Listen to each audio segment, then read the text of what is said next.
स्थाने ऋषिकेश तव प्रकृत्या जगत प्रहृसत्यनुरज्यते च रक्षांसि भीतानि दिशो द्रवन्ति सर्वे नमस्यन्ति च सिद्ध संघा। अर्जुन बोले, हे अंतर्यामी, ये योग्य ही है। कोई आपका नाम से, कोई गुणों से, कोई प्रभाव का कीर्तन करता है, कोई आपके नाम का कीर्तन कर रहा है, कोई आपके गुणों का कीर्तन कर रहा है, कोई आपके प्रभाव का कीर्तन करता है, ये योग्य ही है। जो इससे करने से, आपके नाम का, गुणों का, प्रभाव का कीर्तन करने से जगत हर्षित होता है, ये योग्य ही है। और अनुराग को भी प्राप्त हो रहा है। जब आपके भजन कीर्तन में लगेगा तो हर्षित भी होगा, अनुराग को प्राप्त। अनुराग मतलब एकदम जो उच्च कोटि का प्रेम। और फिर आपके नाम के कीर्तन से, गुणों के कीर्तन से, प्रभाव के कीर्तन से राक्षस लोग भागे हैं। तो मैं ये भी देख रहा हूं कि लोग आपका कीर्तन भजन कर रहे हैं, सिद्ध लोग, तो सब दिशाओं में राक्षस लोग भाग रहे हैं। और सब सिद्ध गणों के, जो सिद्ध गणों के समुदाय खड़े हैं, वो सब आपको नमस्कार कर रहे हैं, जय हो बोल रहे हैं। ये योग्य ही।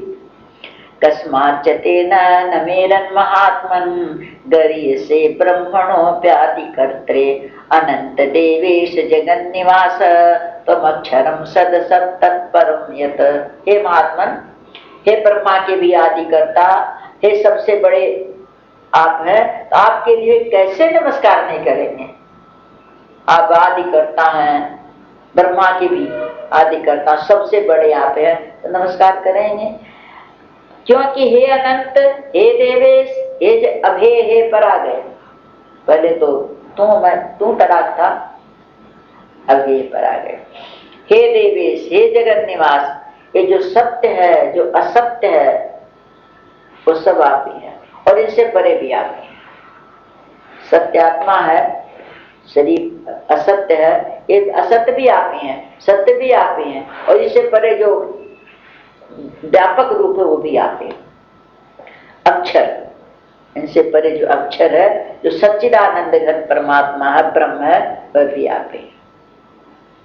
व्यापक है, ब्रह्म है, शरीर में आया, आत्मा हो गया, अलग अलग आत्माओं में आ गया, शरीर के साथ अभिमान कर लिया तो जीव हो गया। तो कहते हैं जीव भी आप ही हैं, इस शरीर भी आप ही हैं, वो आत्मा भी आप ही हैं, और सबसे परे ब्रह्म है, वो भी आप ही हैं। इसका उदाहरण बहुत बढ़िया दिया था। बंधु जी थे, संत, गुरु जी के आश्रम में वृद्ध थे, तो बहुत वकील थे। बहुत बड़े होने पर, वृद्ध होने पर उनको गुरु जी का संग मिला और उनको ज्ञान हो गया, वैराग हो गया, तो उन्होंने गुरु जी से संन्यास दे लिया था। उम्र में बहुत बड़े थे, गुरु जी से बहुत अच्छे संत थे। तो ऊपर रहते थे आश्रम में, सबसे ऊपर छोटा सा कमरा है उसमें। तो गई थी एक आध बार, तो उनसे एकांत में भी बात होती थी। एक दिन मेरे को समझा रहे थे, एक बना करके कागज के ऊपर,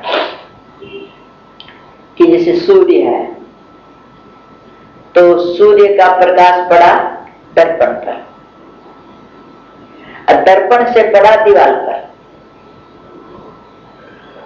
तो जो नहीं समझता तो दीवार को देख करके बड़ा खुश है, बड़ी सुंदर लग रही है दीवार, उसी में आ सकते हैं, उसी में चित्र बना रहा, उसी में सब कर रहा। लेकिन जिसको थोड़ा विवेक जगा तो सोचेगा कि भाई ये दीवार तो जड़ है, इस पर प्रकाश कैसे है, ये प्रकाशित कैसे हो रही है। तब वो खोज करेगा, तब उसका ध्यान जाएगा भाई दर्पण पर, वो दर्पण में से आ रहा है, प्रकाश दर्पण में है।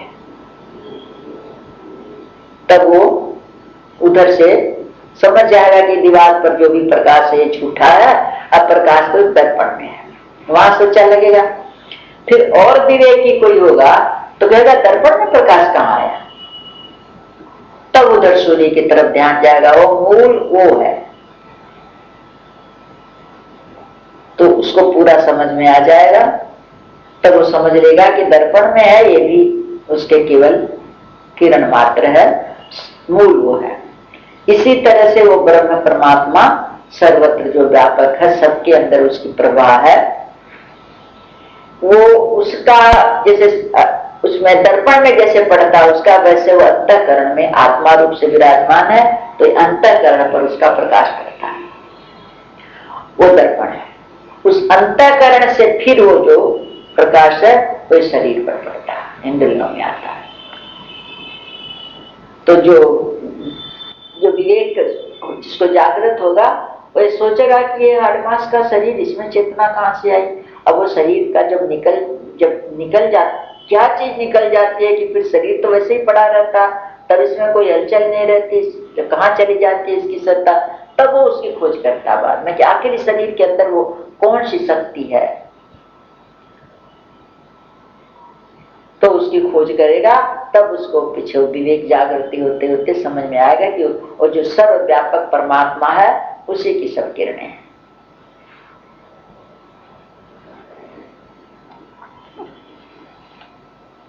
तो कहते हैं भगवान जो सत्य भी आप हैं, असत्य भी आप हैं, उनसे परे ब्रह्म है, अक्षर परम अक्षर ब्रह्म, वो भी आप ही।